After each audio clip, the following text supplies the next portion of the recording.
राजनीतिक त खै के भन्नु लथालिङ्ग भइसक्यो सबै अब नेपालीको नेताहरूदेखि जनतादेखि सबै लथालिङ्गै भयो भनौँ। अब यो सबै अब हाम्रै नेताहरूले गर्दै त हो नि। तपाईँको नेताहरूले अब गर्नुपर्ने केही छैन। अब माइकको अगाडि भाषण बोल्ने हो, पछाडि केही गरिँदैन त। अनि नेताहरूले गर्दा लथालिङ्गै भइसक्यो नि त देश त पुरै।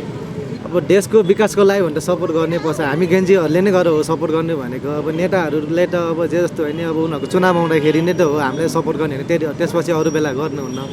अब केही होइन, हाम्रो यो सिस्टमहरू चेन्ज हुनु पऱ्यो, लहरू नयाँ नियम कडा हुनु पऱ्यो। अब यो विषयमा चाहिँ अब कुरा कसरी गर्ने भन्ने भयो होइन। अब हामी भन्नाले गेन्जीहरू पनि कतिजना त अब भनौँ न अलि लाटे जस्तै भनौँ न, लाटे हुनुहुन्छ। अब तपाईँको जुन नेताले घुस खुवाउने हुन्छ त्यही नेतासँग जाने, त्यस्तो कारणले गर्दा नि नेपालको एकदम भएको छ। राजनीतिकदेखि नेपालै बिग्रिरहेको छ अहिले। अब सरकार राजनीतिकले अब जे जस्तो भयो नि, अब नयाँ नियम बनाउने, अब सकेसम्म नेपाली युवाहरूलाई बाहिर नपठाउने। अब कति तपाईँको जस्तो युवाहरू पनि बाहिर आफ्नो भविष्यको लागि जाने त हो नि। नेपालमै केही राम्रो भयो भने नेपालमै भविष्य बन्यो भने त हुन्छ नि त।